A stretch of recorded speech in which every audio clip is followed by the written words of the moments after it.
Bismillahirrahmanirrahim. Bismillahirrahmanirrahim. Assalamualaikum warahmatullahi wabarakatuh. Salam soleh, mandiri, cerdas. Apa kabar anak soleh dan soleha semuanya? Semoga dalam keadaan sehat walafiat ya. Baik, hari ini Ustadz ingin menjelaskan tentang kurban. Ada yang tahu tentang kurban? Pasti yang kebayang itu penyembelihan, iya kan? Ya, Ustadz ingin menjelaskan tentang dari pengertian kurban. Kurban berasal dari bahasa Arab yaitu qoroba yaqrobu. Artinya secara bahasa adalah dekat.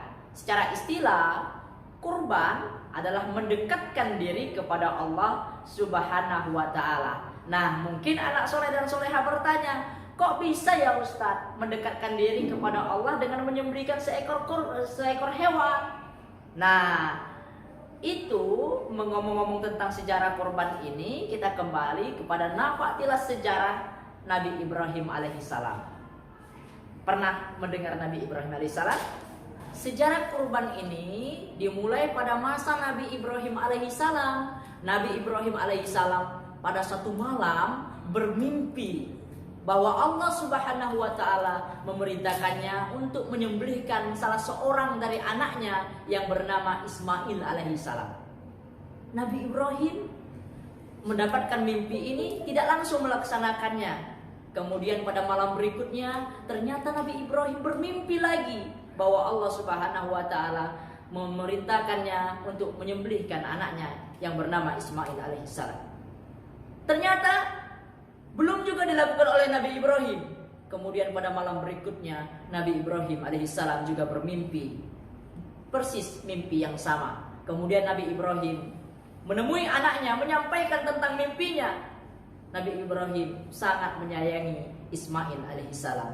Lantas apa yang dikatakan oleh Ismail alaihissalam kepada Nabi Ibrahim alaihissalam setelah tahu bahwa Nabi Ibrahim diperintahkan oleh Allah Subhanahu wa Ta'ala untuk menyembelihkan dirinya? Maka yang keluar, yang terucap dari mulut Nabi Ismail alaihissalam kepada Ibrahim alaihissalam, kalau itu perintah Allah Subhanahu wa Ta'ala, maka lakukanlah wahai ayah, dan insya Allah kita selalu bersama di surganya Allah Subhanahu wa Ta'ala nanti, dan kita termasuk golongan orang-orang yang selalu bersabar. Hadirin anak-anakku yang soleh-soleha yang dimuliakan oleh Allah Subhanahu wa Ta'ala, ini perintah. Jadi ketika perintah Allah Subhanahu wa Ta'ala, tidak ada alasan untuk menolak. Maka dari sejarah itu kemudian Nabi Ibrahim mengasah pedangnya dengan setajam-tajamnya sehingga membawa anaknya yang bernama Ismail kemudian ke tempat penyembelihan dengan mata yang ditutupkan. Kemudian ketika mau menyembelihnya, ternyata yang disembelih Nabi Ibrahim alaihissalam bukan Ismail, anak yang sangat dicintainya, tetapi seekor kambing yang diberikan oleh Allah Subhanahu wa Ta'ala. Inilah sejarah korban pada pertama sekali.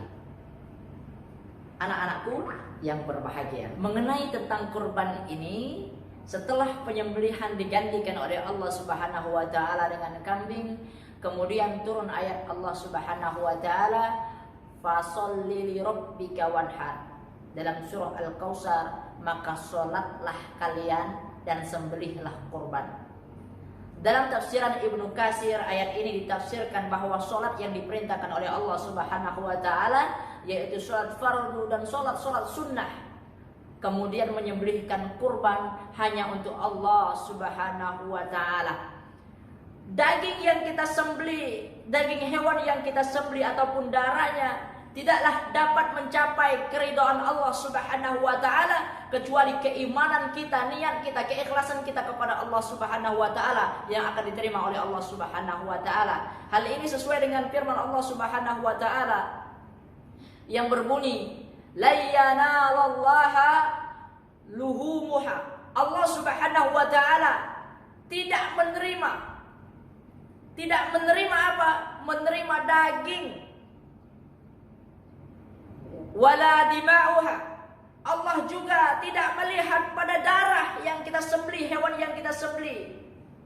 Walakin yanaluhu taqwa minkum. Tetapi Allah Subhanahu wa taala menginginkan dari proses kurban ini adalah ketakwaan kita kepada Allah Subhanahu wa taala. Baik anak soleh dan soleha, hari ini juga Ustadz ingin menyampaikan apa sih yang bisa kita korbankan dalam hari raya kurban ini, penyembelihannya. Pertama, Ustadz ingin menyampaikan jenis hewan yang bisa kita korbankan.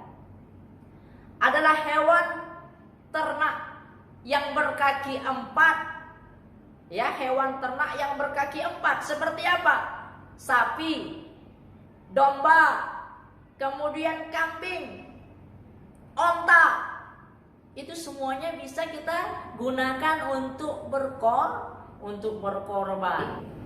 Tadi kita sudah membahas tentang jenis hewan yang bisa dikorbankan seperti kambing, domba, sapi, dan onta. Kemudian ciri-ciri hewan yang bisa kita korbankan. Hewan yang bisa kita korbankan, pertama, hewannya harus sehat, tidak sakit, dan tidak cacat. Kalau bisa atau harus bisa, yaitu hewan yang badannya gemuk dan hewan yang paling kita sayang. Ya, jangan korbannya kambing, misalnya kita mau korban kambing, kemudian kita korban kambing yang paling kurus sekali, ya. Enggak dikorbankan, kambingnya sudah korban.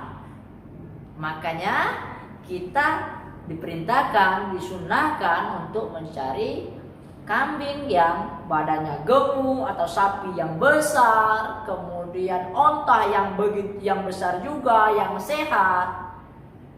Oke anak soleh, soleha. Nah, kemudian bagaimana ketika proses penyembelihannya? Nah, ketika proses penyembelihannya, siapkan untuk alat penyembelihannya adalah parang yang tajam. Kemudian jangan sampai dilihat oleh binatang yang lain. Kemudian ingat, sembelihlah dengan mengagum nama Allah Subhanahu wa taala, karena di dalam surah Al-Hajj dikatakan oleh Allah Subhanahu wa taala pada ayat ke-34, Allah mengatakan, bagi tiap-tiap umat telah kami syariatkan untuk berkurban. Nah, di sini artinya setiap umat dari mulai Nabi Ibrahim alaihissalam disyariatkan untuk berkurban. Dan Allah Subhanahu wa taala tidak memandang daging dan darah yang kau berikan, yang kau kurbankan. Hanya Allah Subhanahu wa taala menginginkan dengan proses kurban ini tadi menjadikan diri kita menjadi orang yang ikhlas, orang yang hanya yang ihtisabnya hanya mengharap kepada Allah Subhanahu wa taala, dan menjadi orang yang benar-benar bertakwa di sisi Allah Subhanahu wa taala. Demikianlah anak soleh, video kali ini yang menyajikan tentang kurban. Terima kasih. Wassalamualaikum warahmatullahi wabarakatuh. ولم يكن له كفوا أحد